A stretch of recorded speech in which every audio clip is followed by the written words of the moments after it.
ಕಾಂಗ್ರೆಸ್ ಸರ್ಕಾರ.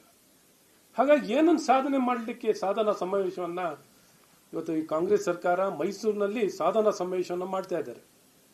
ಈ ಸಾಧನಾ ಸಮಾವೇಶದಲ್ಲಿ ಇವತ್ತು ತಲೆ ಮೇಲೆ ಹೊಡೆದಾಗೆ ಸುಳ್ಳನ್ನು ಹೇಳಕ್ಕೆ ಇಷ್ಟು ಹಿರಿಯರಾಗಿದ್ದರು, ಒಬ್ಬ ಮುಖ್ಯಮಂತ್ರಿ ಆಗಿರೋರು ಸನ್ಮಾನ್ಯ ಸಿದ್ದರಾಮಯ್ಯನವರು ಯಾವ ಆತ್ಮಸಾಕ್ಷಿ, ಒಬ್ಬ ಮನುಷ್ಯನಿಗೆ ಏನಾರು ಒಂದು ಆತ್ಮಸಾಕ್ಷಿ ಇರಬೇಕಲ್ಲ.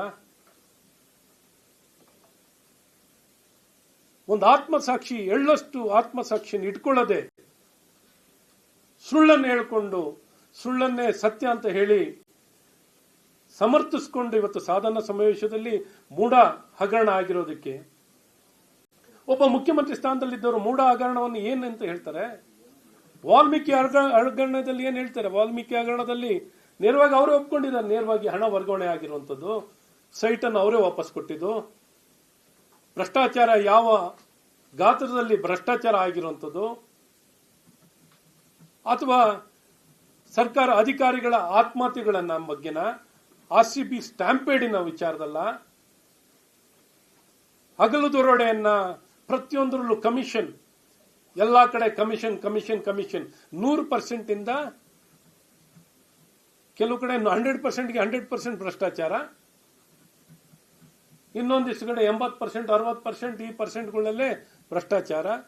ದುಡ್ಡಿಲ್ಲದೆ ಯಾವ ಟ್ರಾನ್ಸ್ಫರ್ ಇಲ್ಲ, ದುಡ್ಡಿಲ್ಲದೆ ಯಾವುದು ಟ್ರಾನ್ಸ್ಫರ್ ಇಲ್ಲ. ದುಡ್ಡಿನ ವಿಚಾರದಲ್ಲೇ ಎಷ್ಟೋ ಜನ ಆತ್ಮಹತ್ಯೆ ಮಾಡ್ಕೊಂಡಿರೋಂಥದ್ದು ಇದ್ದಾರೆ, ದಲಿತ ವರ್ಗಕ್ಕೆ ಸೇರಿರುವಂತವರು.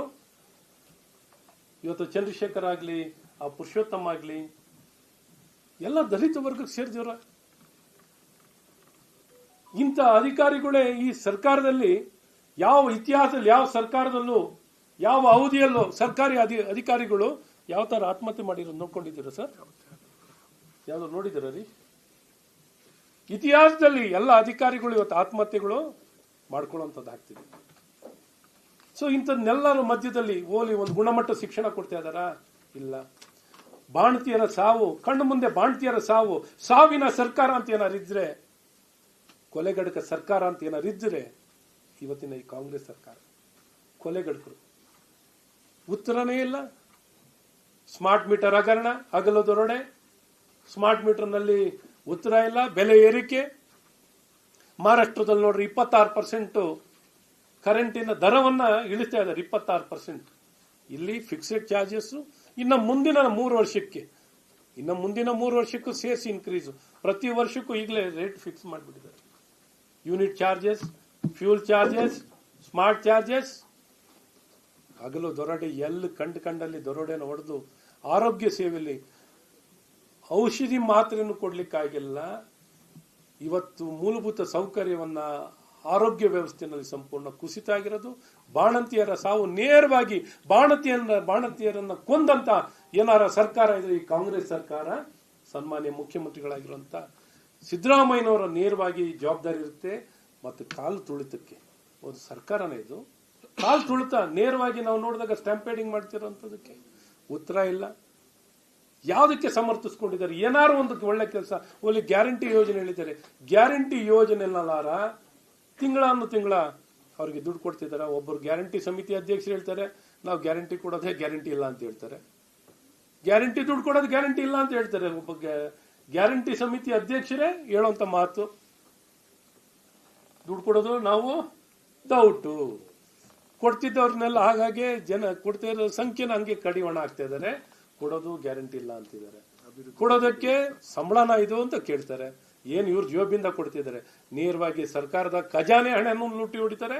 ಇನ್ನೊಂದು ಕಡೆ ನೇರವಾಗಿ ಜನರ ಜೇಬಿಂದನು ಕಳ್ತನ ಮಾಡ್ತಾರೆ. ಇತಿಹಾಸದಲ್ಲಿ ನೇರವಾಗಿ ಜನರ ಜೇಬಿಂದ ಹಣ ತೊಳ್ತಿರೋಂತ ಏನಾರ ಸರ್ಕಾರ ಏನಾರು ಇದ್ರೆ ಅದು ಇವತ್ತು ಈ ಕಾಂಗ್ರೆಸ್ ಸರ್ಕಾರ.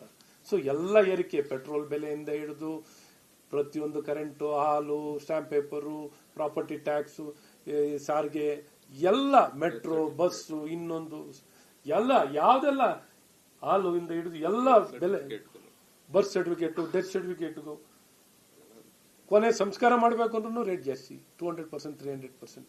ಈ ರೀತಿ ಈ ಸಾಧನೆಯಲ್ಲಿ ಏನ್ ಹೇಳ್ತೀರಾ ಸಿದ್ದರಾಮಯ್ಯನವರೇ? ಇಡೀ ನಿಮ್ ಮಂತ್ರಿಮಂಡಲ ಎಷ್ಟು ದುಡ್ಡು ಹೊಡೆದ್ರಿ ಅಂತ ಹೇಳ್ಬೇಕು ನೀವು. ನಿಮ್ ಸಾಧನೆ ಏನು ಅಂದ್ರೆ ಯಾರ್ಯಾರು ಎಷ್ಟು ದುಡ್ಡು ಮಾಡಿದ್ರಿ ಅಂತ ಹೇಳ್ಬೇಕು ನೀವು. ಪಾಪ ನಿಷ್ಠೂರವಾಗಿ ನೇರವಾಗಿ ಪಾಪ ಸತ್ಯವನ್ನು ಹೇಳ್ತೀರಾ. ಸೊ ಈ ಒಂದು ಸಾಧನಾ ಸಮಾವೇಶದಲ್ಲಿ ಯಾರ್ಯಾರು ಎಷ್ಟು ಹಣ ಮಾಡಿದ್ರಿ ಅಂತ ಹೇಳ್ತಾರೆ.